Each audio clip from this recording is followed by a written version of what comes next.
تو اس کے حساب سے ہی چیز کو سلیکٹ کرنا یہ بہت زیادہ امپورٹنٹ ہے. ایویلیویشن یعنی کس طرح ایوالو ہوا ہے اس کو ہم دیکھیں گے. جنریٹو اے آئی ٹرانسفارمر سے سٹارٹ ہوئی تھی. ٹرانسفارمر میں ڈیفیوژن ماڈل ہمارے پاس بنا. ڈیفیوژن ماڈل بھی ہم اس کو کہتے ہیں, ڈیفیوزرز بھی کہتے ہیں. تو ٹرانسفارمرز کس طرح کام کرتا ہے, گین کس طرح کام کرتا ہے, برڈ کس طرح کام کرتا ہے. ہمارے پاس گین موجود تھا, ہمارے پاس ویریشنل آٹو انکوڈر تھا, تو اس کی تھوڑی تھوڑی آپ کو چیزیں بتائیں. اصل میں جنریٹو اے آئی جو ہے وہ آٹو انکوڈر سے کہانی سٹارٹ ہوئی.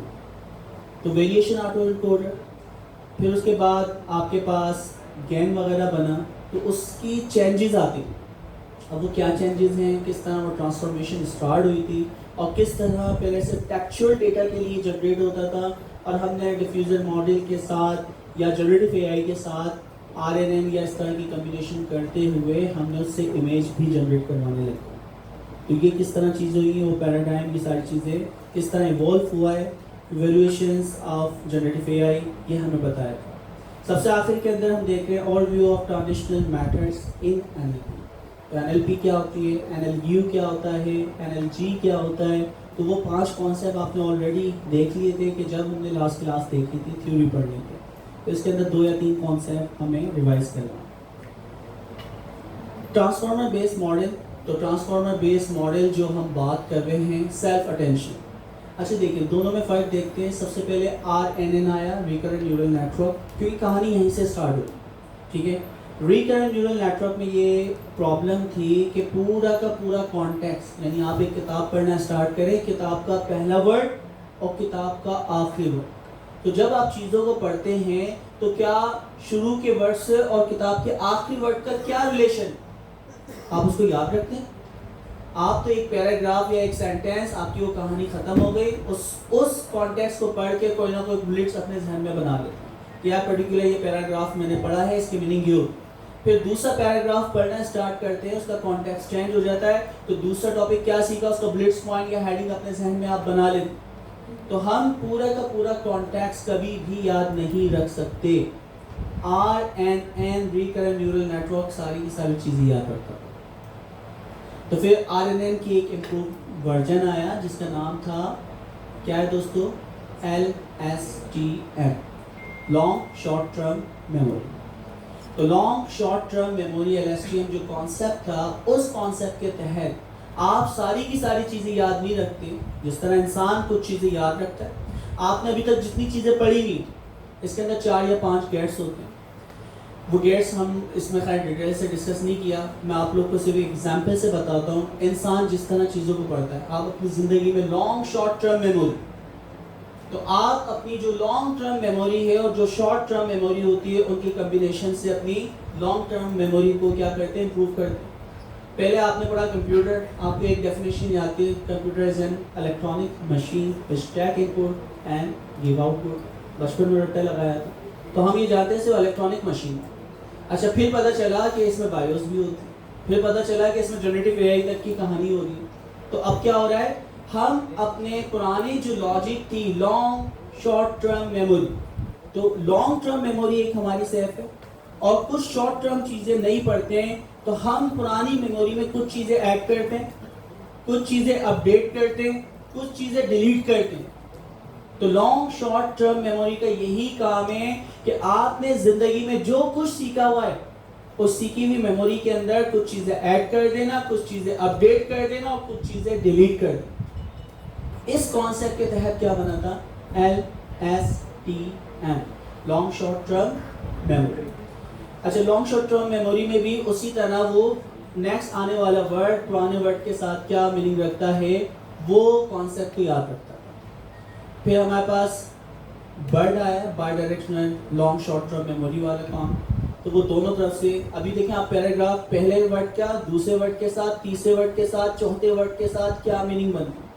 اچھا اسی چیز کو اور اگر میں ڈیٹیل میں یاد رکھنا چاہوں, تو آخری ورڈ کا دونوں طرف سے میں پڑھنا اسٹارٹ کروں, پہلے ورڈ کا دوسرے ورڈ کے ساتھ کیا ہے, اور آخری ورڈ کا second last, third last, forth last, اور ہمارے پاس سیکنڈ کے ساتھ کیا ملے. تو یہاں سے بھی آپ سیدھے ہاتھ سے بھی سیکھ رہے ہیں اور الٹے ہاتھ سے بھی پڑھنا اسٹارٹ کریں. اتنا مشکل ترین کام, ہم نے کبھی ایسا پڑھا بھی نہیں. تو ہمارے پاس بائی ڈائریکشنل یعنی آپ کے پاس کیا ہے LSTM یا برڈس وغیرہ آئے گا تو اس کے اندر اس طرح پڑھتے ہیں. تو سیلف اٹینشن جو ماڈل تھا وہ متعارف کروایا گیا کس کے اندر, آپ کے پاس ٹرانسفارمرز ہیں. سیلف اٹینشن میں کیا ہوتا ہے, جس طرح آپ نے کوئی پیراگراف پڑھا یا کوئی چیز پڑھی, تمام چیزیں پڑھنے کے بعد پرٹیکولر ٹوکن کو آپ کیا کرتے ہیں, ہائی لائٹ کرتے ہیں.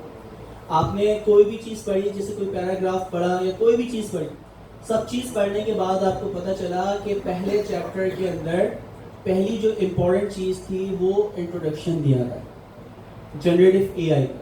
تو آپ نے پہلا ورڈ ہائی لائٹ کر لیا کہ یار پورا یہ سب کچھ پڑھ لوں, تو اس کے اندر امپورٹنٹ چیز کیا ہے, انٹروڈکشن. پھر اس کے بعد آپ کو بتایا کہ کس طرح ایوالو ہوا. پھر آپ کو بتایا کہ آپ کے پاس مشین لرننگ یا ڈسکریمنیٹو AI اور جنریٹو AI میں کیا فرق ہے. تو آپ ان چیزوں کو ہائی لائٹ یا امپورٹنس دیتے ہیں. یہ ہے سیلف اٹینشن, کہ جب آپ چیزیں پڑھتے ہیں تو پیراگراف پڑھنے کے بعد آپ کو پتہ چلتا ہے کہ مجھے سیلف اٹینشن کن چیزوں کو دینا چاہیے. ٹھیک ہے, تو سیلف اٹینشن ماڈل انسان کے اندر اللہ تعالیٰ نے آلریڈی دیا ہوا تھا.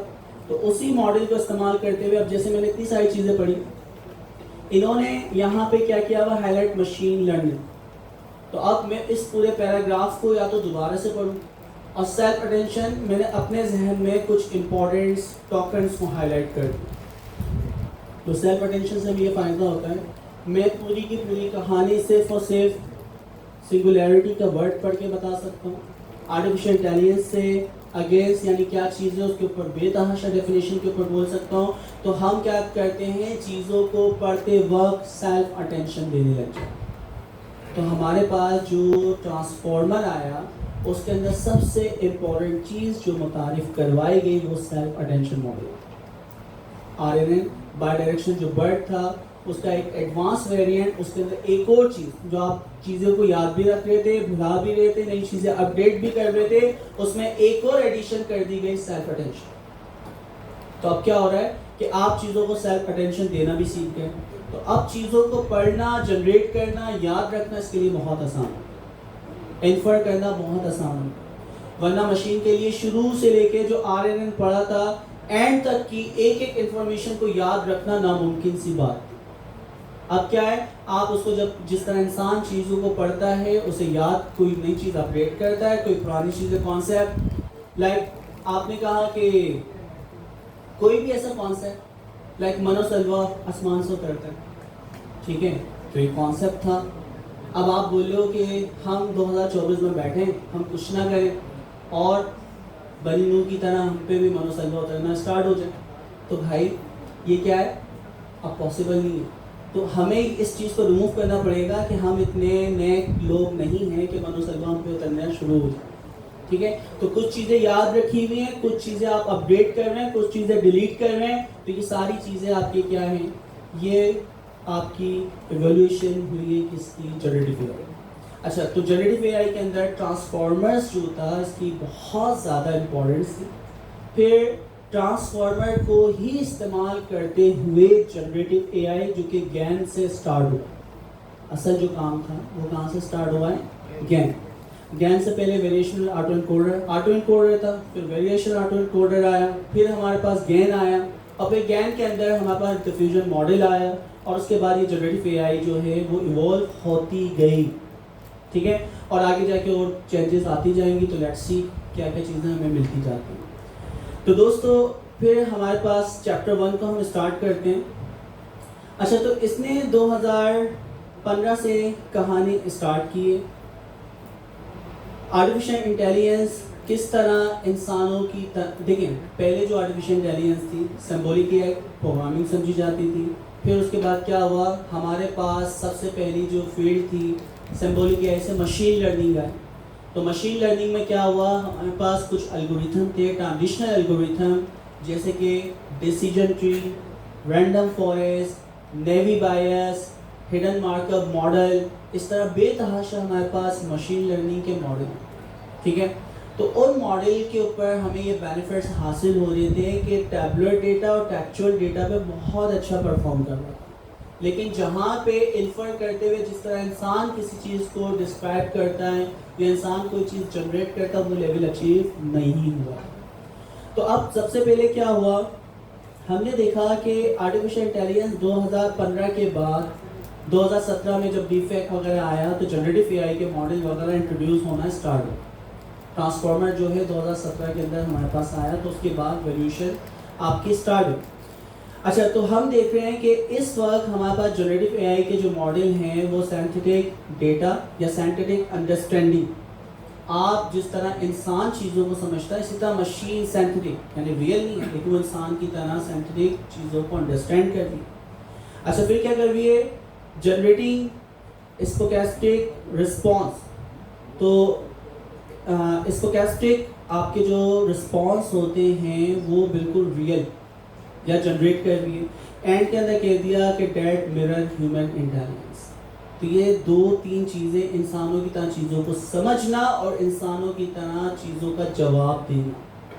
تو جو بھی چیز سینتھیٹک کا ورڈ ہم استعمال کر رہے ہیں وہ کیا ہوتا ہے, نیئر ٹو ہیومن لائف. ایسا ڈیٹا جو کہ جنریٹ ہوا ہوتا ہے, لیکن سینتھیٹک کا ورڈ جب بھی میں استعمال کروں تو وہ اے آئی کے ذریعے یا مشین کے ذریعے ہم جنریٹ کرواتے ہیں. اچھا, تو ہمارے پاس دیکھیں مشین لرننگ یا جنریٹو اے آئی جو اسٹارٹ ہو. دیکھیں, in this chapter we lay the conceptual groundwork for anyone hoping to apply generative AI to their work. ٹھیک ہے, تو ہم کس طرح دیکھیں گے, کس طرح اپلائی کریں گے. ریسرچ اور field study, broadening a fundamental understanding of what this technology does.